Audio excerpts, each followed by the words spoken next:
Network Engineering Part 4: Wireless Interference and Network Security. Network interference. This encompasses any unwanted signals that overlap with your Wi-Fi's frequency spectrum. Devices like cordless phones, microwaves, and other routers operating on the same channel can inject noise into the system, causing a decrease in data throughput and an increase in retransmissions of data packets. Reflection. Wireless signals can bounce off reflective surfaces such as metal or glass, causing multiple signal paths to form. This multipath propagation can lead to constructive or destructive interference, where signals combine to strengthen or weaken the overall signal, respectively, sometimes resulting in a ghosting effect.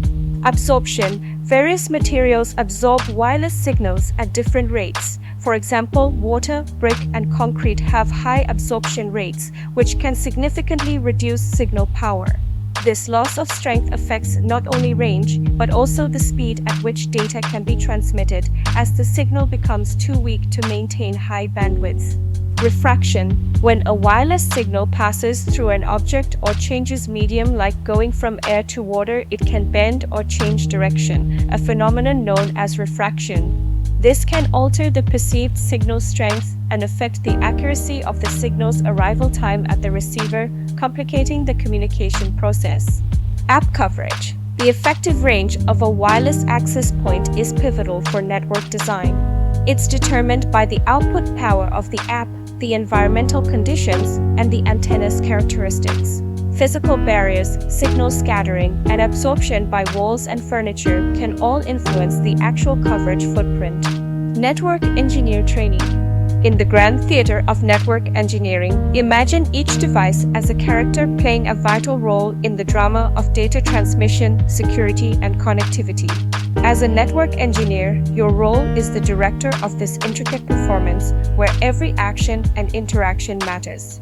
Act 1. The Gatekeepers, Firewalls, and ITSIPs. Our story begins with the vigilant gatekeepers of the network world. Firewalls stand tall like stoic guards at the castle gates, meticulously inspecting every piece of data entering or leaving the network against a robust set of rules. They are the first line of defense, blocking unwanted traffic and preventing unauthorized access. As the plot thickens, intrusion detection systems IDs and intrusion prevention systems IPS join the scene. These devices are the network's keen-eyed detectives and bodyguards, constantly scanning the flow of data for suspicious activities. They analyze patterns, detect anomalies, and take immediate action to prevent potential intrusions, ensuring the stage remains secure for the performance to continue. Act 2. The Messengers, Routers, and Switches. Enter the messengers of the network, routers and switches. Routers act as savvy postal workers, efficiently sorting and directing data packets across multiple networks. They examine the destination address of each packet and make intelligent decisions on the best route, ensuring the data reaches its intended destination swiftly and accurately. Switches are the bustling hubs of activity, connecting various devices within a single network.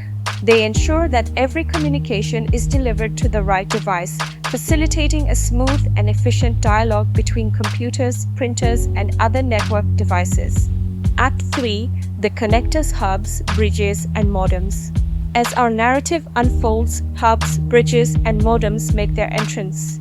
Hubs are like the town squares of the network, where data packets are broadcasted to all connected devices, albeit without discretion. Bridges serve as the architects of connectivity, linking separate network segments and enabling them to communicate as if they were part of the same network, much like constructing bridges between islands. DSL and cable modems act as the gateways to the wider world of the Internet, translating the local network language into the broader Internet dialect, allowing for expansive communication and access to the vast resources of the online world. Act 4. The Specialist Access Points, Repeaters, and more. In the penultimate act, specialized devices make their mark. Access points extend the reach of the network wirelessly, creating Wi-Fi hotspots that allow freedom and mobility. Repeaters like echoes in a canyon amplify the network signal, extending its reach to the farthest corners of the stage. Load balancers distribute the network's traffic evenly across multiple servers, preventing any single server from becoming overwhelmed, much like a skilled conductor, ensuring every musician plays in harmony. Finally, the ensemble VPNs, proxy servers, and networked devices. As the story reaches its climax, VPN concentrators and proxy servers add layers of intrigue and sophistication. VPNs create secure, encrypted tunnels for data to travel, protecting the network's secrets like a spy in a thriller novel. Proxy servers act as intermediaries, making requests on behalf of clients, adding a layer of privacy and control. The ensemble of network devices, computers, printers, IoT gadgets all play their part, communicating and collaborating to create the symphony that is a well-functioning network. In the world of network engineering, understanding and mastering these devices is not just about technical knowledge. It's about orchestrating a harmonious performance where security, efficiency, and connectivity are the paramount goals. Each device, each protocol, each line of code contributes to the narrative, and as the network engineer, you are the director, ensuring that every scene unfolds as it should, leading to a standing ovation of uninterrupted connectivity and secure data flow. Network access control models. The selective restriction of access to data. For example, a company may grant different access levels to employees based on their roles. Discretionary access control DAC. DAC is like giving individual tenants in an apartment building the freedom to decide who gets keys to their apartments. In DAC, the control over access to resources is at the discretion of the owner or whoever has control over the resource. For instance, in a computer system, the owner of a file or resource can decide who has access to it and what kind of access they have read, write, execute, etc. This model is flexible and user-centric, but can become complex and less secure if not managed properly, as users can inadvertently grant access to sensitive resources. Rule-based access control RBAC. Rule-based access control is like having a set of building rules that automatically determine who can enter certain common areas at specific times. In this system, access to resources is governed by a set of rules defined by a system administrator. These rules can be based on various criteria, such as time of day restrictions, the state of the system, or the location of the user. For instance, a rule might allow access to a network only during office hours. This model is more rigid and can be more secure as it removes some of the discretion from individual users.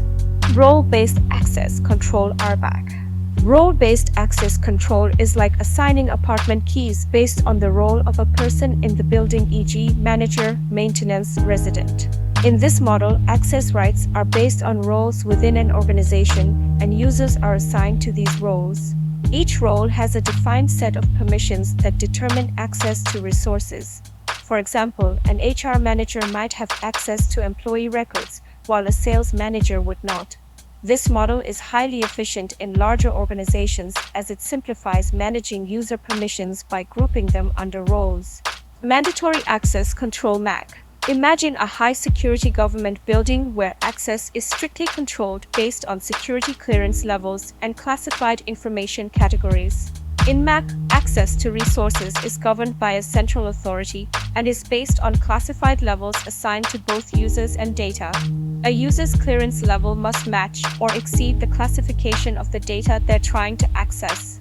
For instance, only users with a top-secret clearance level can access top-secret files. This model is rigid and non-discretionary, as individuals cannot change access permissions. They are set and enforced by the system according to the established policies. MAC is commonly used in environments that require high levels of security, such as military or government facilities, where protection of sensitive information is paramount. Comprehensive network security, defense in-depth strategy. Layered security approach in network engineering. Implementing defense in depth is a crucial strategy for robust network security. This method doesn't rely on a single security solution, but layers multiple defensive mechanisms to protect against various threats. With each layer targeting different attack vectors, a breach in one area doesn't compromise the entire system. Integrating multiple security measures. As a network engineer, you'll incorporate firewalls, intrusion detection systems, and antivirus software. These tools form a formidable barrier against external threats. Additionally, network segmentation and access control further safeguard sensitive data, containing breaches and preventing widespread network damage. Authentication and access management. Key to network security. Authentication protocols like Radius, TACACS Plus, and Kerberos verify user identities and manage access rights. These protocols ensure only authorized personnel can access critical network resources, enhancing overall security. Proactive defense and continuous monitoring. Moreover, Defense in Depth emphasizes proactive security measures. Regular system updates, vulnerability patching, and penetration testing are vital to anticipate and counter potential attacks. Honeypots, deceiving and trapping attackers, provide intelligence on emerging threats. Through continuous monitoring, logging, and auditing, suspicious activities are detected early, allowing for prompt response. The role of network engineers in implementing Defense in Depth. For network engineers, Defense in Depth is more than protecting data. It's about ensuring information's integrity, availability, and confidentiality. This approach also maintains trust and compliance, essential for any digital organization. In the evolving landscape of cyber threats, a multi-layered defense provides a safety net, ensuring that if one defense fails, others continue to protect the network.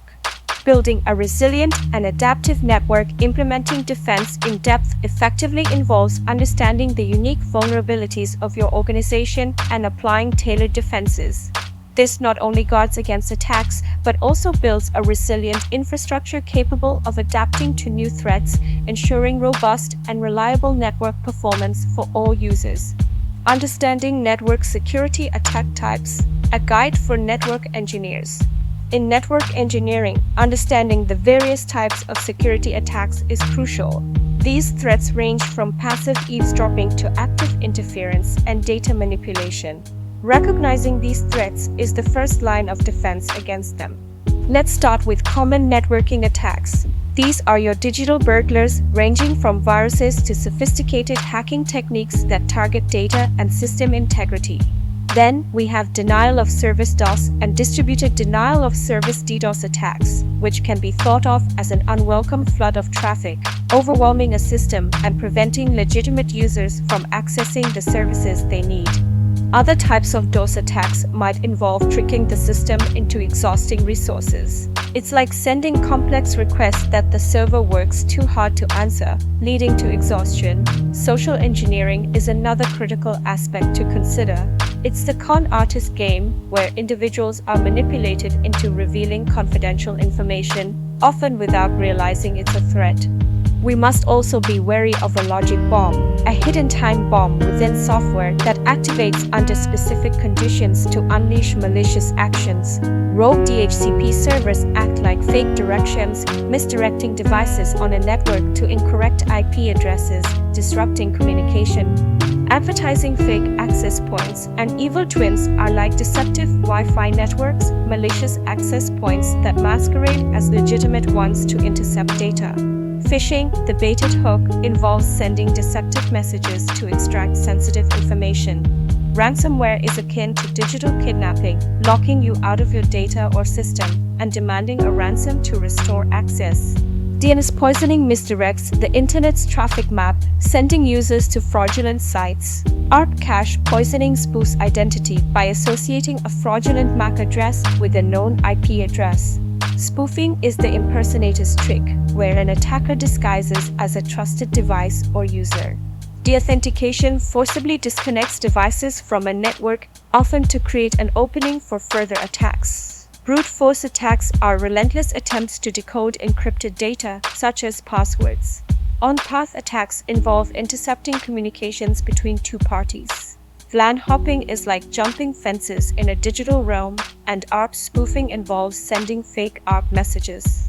Additionally, for a network engineer, applying this knowledge includes designing networks with defense in depth, regularly updating and patching systems, planning effective incident response strategies, and continuously monitoring and assessing network activities for signs of intrusion or unauthorized activities. In conclusion, understanding these network security attack types is not just about knowing the enemy, it's about anticipating their moves and fortifying the network. It's a continuous cycle of learning, applying, and adapting to ensure that networks remain secure in an ever-evolving threat landscape. This knowledge is an essential aspect of the network engineering profession, underpinning every decision and design. In the realm of network engineering, further understanding various network security attack types is fundamental to designing, implementing, and maintaining a resilient and secure network. These threats range from passive eavesdropping to active interference and data manipulation, each with the potential to significantly harm the integrity, availability, and confidentiality of network resources. Key elements in preventing network security attacks. Prevention and response against network security attacks. Knowing the landscape of potential security attacks enables network engineers to design networks with appropriate safeguards and respond effectively to incidents. Prevention is always more effective than remediation, and a deep understanding of these threats allows for the implementation of more effective preventive measures. Risk assessment and management in network security. Assessing the risk posed by various security attacks helps prioritize security measures, allocate resources effectively, and make informed decisions about risk management strategies. Implementing security protocols to combat network attacks. With an understanding of the types of network security attacks and their mechanisms, engineers can implement the right mix of security protocols, hardware and software solutions, including firewalls, intrusion detection systems, encryption, and sophisticated AI-based monitoring systems. Educating users on network security attack types. Part of a network engineer's job is educating users and stakeholders about potential security risks and best practices. This involves creating effective training programs and communication strategies to foster a security-aware culture. Applying knowledge of network security attacks in engineering. Designing with defense in depth. By understanding the multi-layered nature of network security attacks, engineers can design networks that incorporate defense in depth, a strategy that layers multiple security controls to provide protection even if one fails. Regular updates and patches. Keeping abreast of the latest types of network security attacks informs the timely application of patches and updates to close vulnerabilities and defend against new threats. Incident response planning.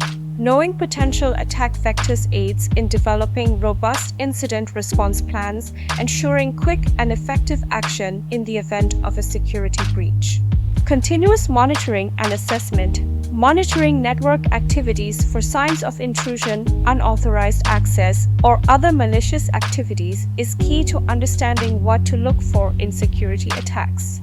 Conclusion: the essential role of understanding network security attack types. Furthermore, understanding security attacks is not just about knowing the enemy, it's about anticipating their moves and fortifying the network accordingly. It's a continuous cycle of learning, applying, and adapting to ensure that networks not only function efficiently, but also remain secure in an environment where threats are constantly evolving. This knowledge is not just a tool in the toolkit of a network engineer, it's an essential aspect of the profession, underpinning every decision and design. Network security, a comprehensive approach. Network security is vital in network engineering, involving both physical and digital measures. It's about safeguarding a network's integrity, confidentiality, and availability, ensuring uninterrupted business operations against threats. 1. Network hardening and physical security. Network hardening is akin to reinforcing a house's doors and windows. It involves measures to reduce system vulnerabilities. Physical security ensures tangible assets are protected against threats, similar to a security system for digital assets. 2. Disposing of assets, the secure goodbye. Disposing of assets is the safe removal or destruction of hardware and data. It's crucial to prevent sensitive information from falling into the wrong hands, much like shredding documents before disposal. 3. Implementing physical security, the digital watchdog. This involves setting up barriers, surveillance, and alarms to protect network components. It's akin to a security system, but for network hardware. 4. Lock and key. The classic protectors. Locks and keys secure physical access to network hardware, just as they would a gate or door, providing a fundamental layer of security. 5. Swipe card and PIN access. Personalized security. This security level requires something you have a card and something you know a PIN, adding a double layer of protection. 6. Biometrics. The unique identifier. Biometrics uses unique physical characteristics like fingerprints or retinal scans for identification, offering a high security level based on personal attributes. 7. Two-factor and multi-factor authentication. The multiple checkpoints. These methods require multiple verification forms, like needing both a password and a fingerprint, adding layers to security protocols. 8. Secured vs. Unsecured protocols. The safe and the risky. This refers to protocols that either provide security measures like encryption or don't, determining the security level of data transmission. 9. Hardening best practices. The security recipe. These are recommended methods and procedures used to secure systems, akin to a chef's top recipe for ensuring network security. 10. Wireless security. The invisible shield. This involves protecting Wi-Fi networks from unauthorized access, akin to putting a protective dome over wireless signals. 11. MAC filtering. The approved list. MAC filtering allows only devices with specific MAC addresses to access the network, like a guest list at an event. 12. Antenna placement and power levels. The signal strategists. This involves strategically placing antennas and adjusting power levels for optimal network performance and minimal risk of interception. 13. Isolation. The digital quarantine. Network isolation involves separating sensitive data or systems to reduce unauthorized access risk, similar to keeping valuables in a safe. 14. Pre-shared keys. The secret handshake. Pre-shared keys use a shared secret key for device authentication on a network, similar to a password shared between trusted parties. 15. Geofencing. The virtual boundary. Geofencing uses GPS or RFID technology to create a virtual boundary, alerting if the network is accessed from outside this area. 16. Captive portal. The check-in gate. Captive portals require specific actions before granting network access, like a login page for public Wi-Fi. 17. IoT access considerations. The smart device gatekeeping. This refers to securing Internet of Things devices, which may require different security measures than traditional devices. 18. Applying network security knowledge. A network engineer uses this knowledge to design networks with defense in depth, regularly update and patch systems, and develop incident response plans. Continuous monitoring is key for identifying potential threats. In summary, network security in network engineering is crucial for safeguarding data and hardware. Implementing comprehensive security measures, from physical protections to sophisticated authentication and monitoring, is essential for a robust and resilient network infrastructure. Understanding Network Security Attack Types, a guide for network engineers. In network engineering, understanding the various types of security attacks is crucial. These threats range from passive eavesdropping to active interference and data manipulation. Recognizing these threats is the first line of defense against them. Let's start with common networking attacks. These are your digital burglars, ranging from viruses to sophisticated hacking techniques that target data and system integrity. Then we have denial of service DOS and distributed denial of service DDoS attacks, which can be thought of as an unwelcome flood of traffic, overwhelming a system and preventing legitimate users from accessing the services they need. Other types of DOS attacks might involve tricking the system into exhausting resources. It's like sending complex requests that the server works too hard to answer, leading to exhaustion. Social engineering is another critical aspect to consider. It's the con artist game, where individuals are manipulated into revealing confidential information, often without realizing it's a threat. We must also be wary of a logic bomb, a hidden time bomb within software that activates under specific conditions to unleash malicious actions. Rogue DHCP servers act like fake directions, misdirecting devices on a network to incorrect IP addresses, disrupting communication. Advertising fake access points and evil twins are like deceptive Wi-Fi networks, malicious access points that masquerade as legitimate ones to intercept data. Phishing, the baited hook, involves sending deceptive messages to extract sensitive information. Ransomware is akin to digital kidnapping, locking you out of your data or system and demanding a ransom to restore access. DNS poisoning misdirects the internet's traffic map, sending users to fraudulent sites,